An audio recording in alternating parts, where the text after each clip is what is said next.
Olá,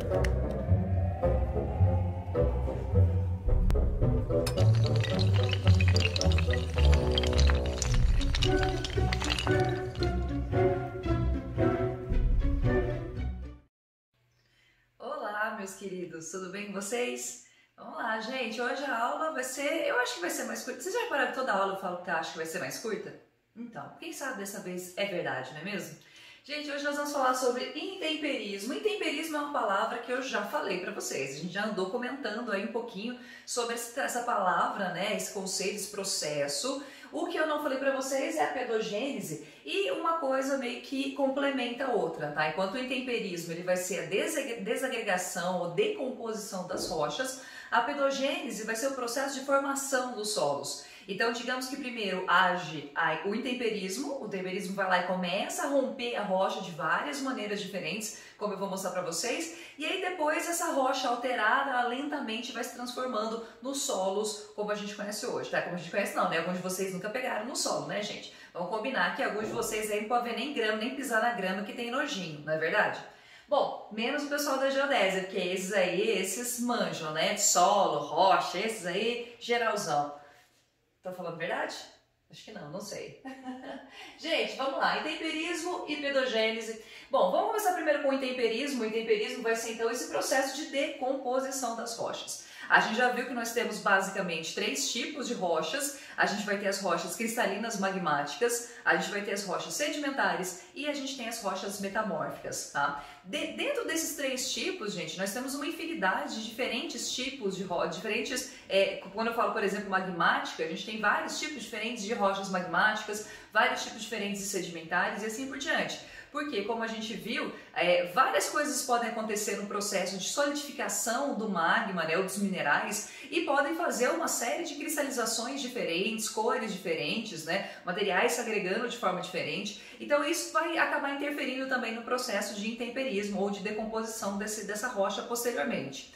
Bom, para a gente ter a decomposição da rocha, turma, a gente tem que entender que nós temos 3 processos diferentes, tá? Quase sempre você vai ter só um deles, em uma ou outra situação você pode ter 2 agindo ao mesmo tempo, mas basicamente a gente vai ter o intemperismo que é químico, físico ou biológico, tá?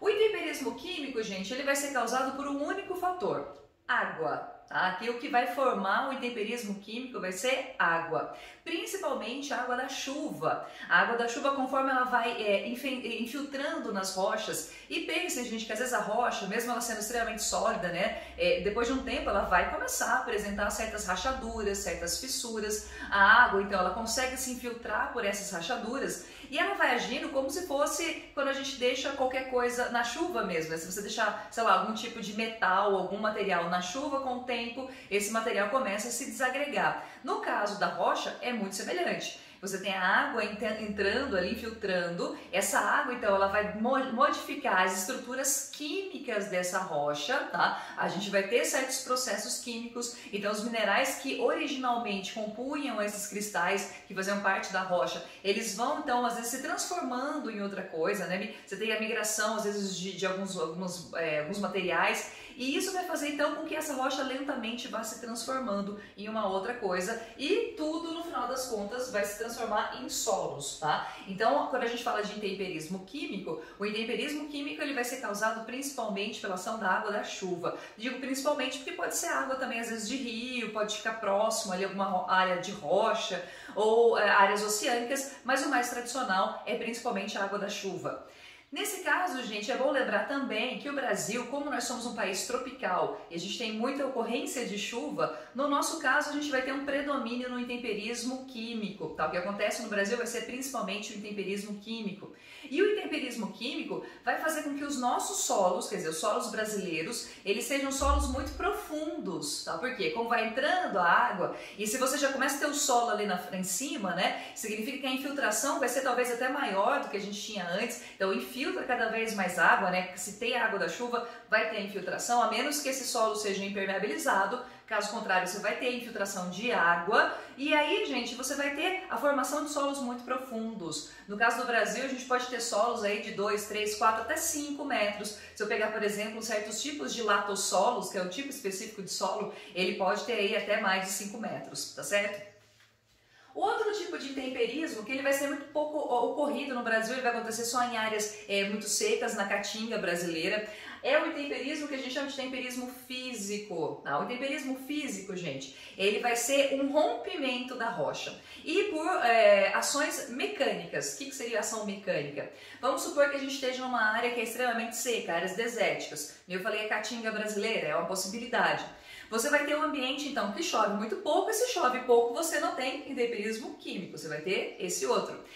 Apesar de não chover, gente, a gente vai ter durante os dias e as noites muita diferença de temperatura. Se eu estou numa área desértica, por exemplo, às vezes a temperatura pode chegar durante o dia até quase 50 graus, e durante a noite, como a gente não tem materiais como vegetações para reter a energia do sol, o que significa essa energia lá para umas 6, 7 horas da tarde vai totalmente embora, e aí esse ambiente que durante o dia estava super quente, durante a noite vai ficar super frio. E aí você pode ter temperaturas às vezes até quase negativas, dependendo do tipo do deserto.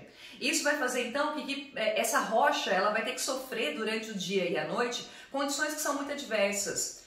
Se a gente está em temperaturas que são muito elevadas, esse material, gente, ele tende a se expandir. Lembre-se que na natureza, né, tudo que está mais quente, ele tem a tendência a se expandir, e isso vai acontecer com a rocha. Claro que não é uma expansão visível, né, se vocês pegarem a rocha, ela não vai estar maior, mas ela vai ter, né, uma micro expansão, e durante a noite, como ela fica muito fria, é o contrário, ela vai se contrair. E aí vocês imaginem que isso vai acontecer no mesmo um bloco rochoso gigantesco, mas imagine isso acontecendo ali ao longo de milhares e milhares de anos, né? Esse processo de expansão, contração, isso acaba causando um estresse físico na rocha e aí mecanicamente ela vai se rompendo, tá? Se aqui a gente vai ter uma modificação na estrutura química da rocha, quer dizer, às vezes a rocha ela se transforma em outra coisa completamente diferente e dá origem a minerais que são novos, no caso do intemperismo físico não, você se mantém a rocha com as mesmas características, mas ela vai se quebrando em pedaços cada vez menores até se transformar praticamente em areia, dependendo da situação, tá? Então você vai ter partículas às vezes até bem menores,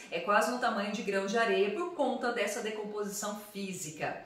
Esse processo, gente, também pode acontecer em áreas muito frias. Se eu pegar em áreas polares, por exemplo, a gente também pode ter a mesma situação, mas às vezes a mudança não é tão brusca durante o dia e noite, mas sim durante as estações do ano. Se você pegar em algumas regiões, por exemplo, o verão com quase 30 graus, mas o inverno com menos 30, né? Então, uma amplitude térmica gigantesca, então você também pode ter isso. Então, o intemperismo físico ele vai ser mais comum, ele acontece com mais frequência em ambientes ou que são muito secos ou que são muito frios, certo? Por isso que no Brasil a gente não tem tanto. O intemperismo biológico, gente, como o nome mesmo está dizendo, ele está sendo causado por algum fator biológico. E esse fator biológico pode ser tanto de origem animal quanto de origem vegetal. A gente pode ter, por exemplo, raízes de plantas, a gente pode ter formigueiros, a gente pode ter, enfim, uma série de animais, uma série de vegetais que podem causar, então, a desagregação, a decomposição das rochas, tá? Então, a rocha, ela pode ser quebrada ou por uma ação química, né, biológica, mais química, quer dizer, você tem algum tipo de animal, algum tipo de fator biológico ali que causa uma alteração química nessa rocha. Se eu pegar áreas, por exemplo, com matéria orgânica, com muita matéria orgânica, essa matéria orgânica em decomposição, ela tem uma ação química também nessa rocha, então a gente tem uma aliança, né, entre a questão biológica e química, então as duas se juntam e aí você tem a decomposição da rocha. Ou a gente pode, como eu falei, raízes de árvores, por exemplo, se a árvore ela cresce demais, ela pode inclusive se expandir e rachar e quebrar algumas estruturas rochosas. Então você pode ter tanto uma ação biológica com uma mudança química, como uma ação biológica também numa reação física, tá? Mecânica sobre a rocha. De qualquer maneira, ali você vai ter a desagregação desse material e aí ele vai se decompondo em materiais menores, certo? Gente, espero que tenha ficado claro. Qualquer coisa vocês mandem mensagem pra mim, tá? Vocês raramente mandam mensagem pra mim, eu entendo completamente, né, gente? Bom, fatores de controle. O que são fatores de controle? Fatores de controle são aqueles que ajudam a acontecer o intemperismo, ou a acelerar o intemperismo, ou a praticamente não ter intemperismo, então não tão frequente assim. Então, quando eu falo de fatores de controle, são fatores que podem agilizar esse processo ou não, dependendo das situações. Vamos começar primeiro, gente, pelo clima, tá? Deixa eu pegar aqui uma canetinha. Se eu pensar no clima, gente, o clima, como eu falei, se nós estamos em ambiente mais tropical, que tende a ter mais chuva, se eu tenho mais chuva, eu vou ter muito mais intemperismo químico. Se eu estou em áreas que são muito desérticas, se eu estou em áreas que são muito polares, eu tenho uma tendência a ter muito mais intemperismo físico. Então o clima, ele vai ajudar a gente ter mais ou menos intemperismo. Entendam, gente, que nas áreas que são tropicais, que além da gente ter muita chuva, as temperaturas também vão ser elevadas quase que o ano inteiro, nessas regiões, além da gente ter o predomínio desse intemperismo químico, nós também vamos ter solos que muitas vezes vão ser mais profundos, solos que muitas vezes vão ser inclusive mais ricos em nutrientes, então eles são muito melhores para a gente fazer, por exemplo, agricultura, tá? É claro que hoje em dia a gente tem práticas modernas que você pode fazer agricultura em quase todos os lugares, mas áreas tropicais a gente tem uma facilidade, porque os solos muitas vezes vão ser mais propícios para isso. Não é uma regra em todos os casos, mas é uma tendência. Se eu estiver em ambientes que são mais frios, né, ou mais secos, como eu falei antes, a gente tem uma tendência a ter solos que são mais rasos. Como assim mais raso? Você começa a cavar o solo, por exemplo, você vai ver que vai ter às vezes 1 metro, meio metro ali de solo e o resto você já está na rocha de novo. Então você vai ter ambientes cujo solo ele não é tão profundo assim, diferente das áreas tropicais. A composição na rocha se a gente pensar até no tipo de rocha, né, gente? Lembra quando eu mostrei no outro vídeo? Que se eu pegar, por exemplo, rochas que são cristalinas, elas tendem a ser rochas muito mais resistentes. A cristalização muito lenta, né, vai fazer com que os cristais muitas vezes sejam grandes, minerais muito grandes, e isso forma uma resistência nessa rocha. Diferente se eu pegar as rochas que são sedimentares. Lembre-se que as rochas sedimentares são restos. Então você está tendo uma sedimentação ou uma cimentação de resto de material, né? Isso faz com que esse tipo de rocha seja muito mais porosa, seja muito mais fraca e, portanto, menos resistente ao processo de intemperismo. Então, dependendo do tipo de rocha, da composição mineral, essa rocha ela pode demorar milhares de anos para sofrer um processo de intemperismo ou, às vezes, só algumas centenas de anos, tá? Então, dependendo da composição do tipo de rocha, ela pode se intemperizar mais rápido ou mais lentamente. A topografia, gente, é simples, tá? Se eu estou num ambiente, por exemplo, onde você tem uma montanha, tá bom? Se eu tenho uma região como essa, e aí você tem precipitação, você tem chuva, pronto, você tem a chuvinha caindo aqui. Se eu estou numa área que é muito inclinada, com muita declividade, essa água da chuva, pela ação da própria gravidade, ela tende muito mais a escoar do que a infiltrar. Então você não vai ter tanta infiltração de água. Isso faz com que áreas que sejam mais montanhosas, tenham mais planaltos, por exemplo, a gente vai ter menos solo, ou os solos que são mais rasos, tá? Você não vai ter um solo profundo, você vai ter um solo muito mais raso, porque não entra tanta água, não tem tanta infiltração de água. E outros fatores, o pessoal do vento, né, ele não tem a mesma ação de fazer essa transformação de intemperismo. Então por isso que aqui você não vai ter solos profundos, não tem a infiltração de água. Em compensação, se eu estou numa área que é plana, como você vai ter muito mais infiltração por conta da chuva, isso propicia para que nós tenhamos mais intemperismo químico, consequentemente muito mais a ação ou a formação dos solos, tá? Então aqui é mais fácil você ter o processo de formação dos solos. E por último, biosfera, porque é esse intemperismo biológico. Se eu estou numa área de floresta, né, se eu estou numa área de cerradão, se eu estou numa área, enfim, dependendo do tipo de vegetação que a gente tem ali, essa vegetação ela pode ajudar a ter mais ou ter menos intemperismo biológico, tá? Então isso vai interferir. Então áreas que tem muita matéria orgânica ou menos matéria orgânica, tudo isso ajuda ou não a você ter o processo de intemperismo. Super simples, né, gente? Super simples aí esses três processos, né, do intemperismo, o químico, o físico e o biológico, tá bom? Bom, e aí, olha, agora a gente vai para a pedogênese. A pedogênese é o quê? A pedogênese é esse solo que começa a se transformar aqui, começa a se formar no intemperismo, ele vai ganhando forma, ele vai ganhando uma carinha quando a gente pensa na pedogênese ou na formação desse solo, tá?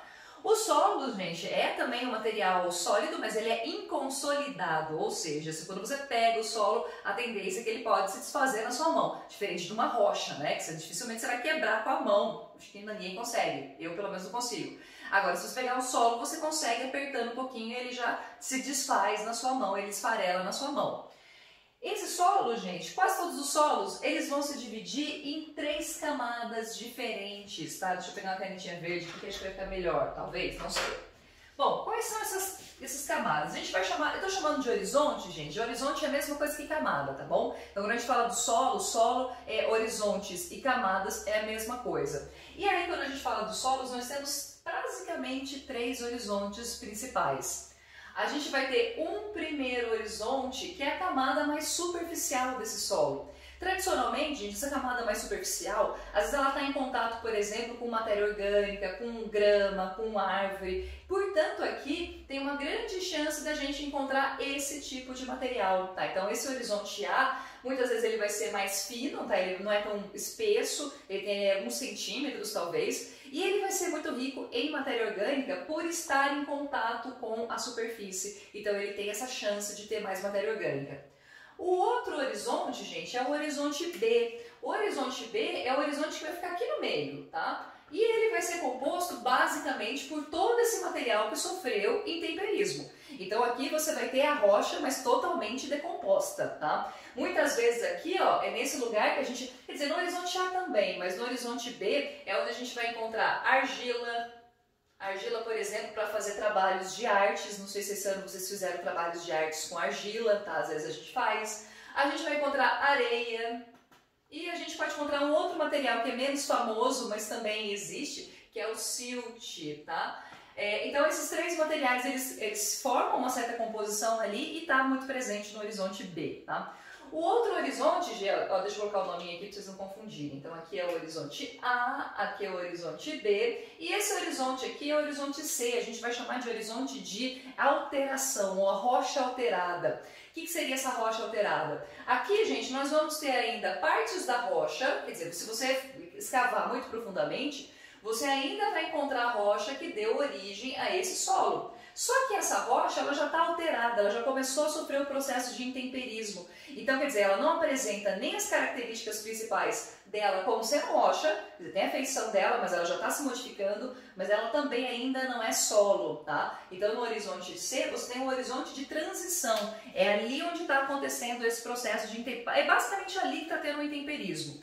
Vamos pensar anteriormente, ó, se eu pensar antes, esse horizonte C, antes de realmente acontecer o intemperismo e a pedogênese, o horizonte C provavelmente, ó, ele estava aqui. Então a rocha estava muito mais perto da superfície, muito mais próxima da superfície. Mas conforme você vai tendo infiltração, conforme a água vai entrando, esse horizonte ele vai sendo corroído, né? Você vai tendo intemperismo, e aí esse horizonte C ele vai diminuindo, né? A rocha alterada vai diminuindo de tamanho e vai ficando cada vez mais em profundidade, tá certo?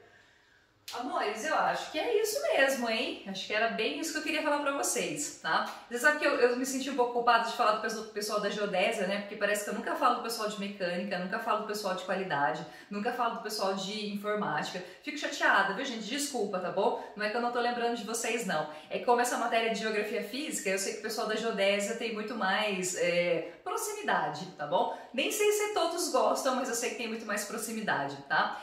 Eu prometo pra vocês que geografia física, a menos que eu tenha esquecido de algum conteúdo, que vocês sabem que às vezes acontece de eu esquecer, mas a menos que eu não esteja enganada, esse aqui, gente, é o nosso último conteúdo de geografia física, tá? Eu sei que alguns de vocês detestam, e eu dou razão, porque às vezes é bem chato mesmo, só uma ou outra pessoa que gosta.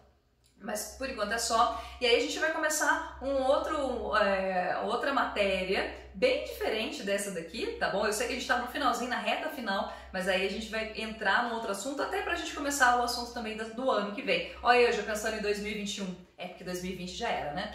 Gente, muito obrigado por vocês terem prestado atenção, obrigado por vocês terem assistido o vídeo, tá? Beijo pra vocês, qualquer coisa é só mandar mensagem pra mim. E é isso, boa semana pra vocês. Tchau, tchau!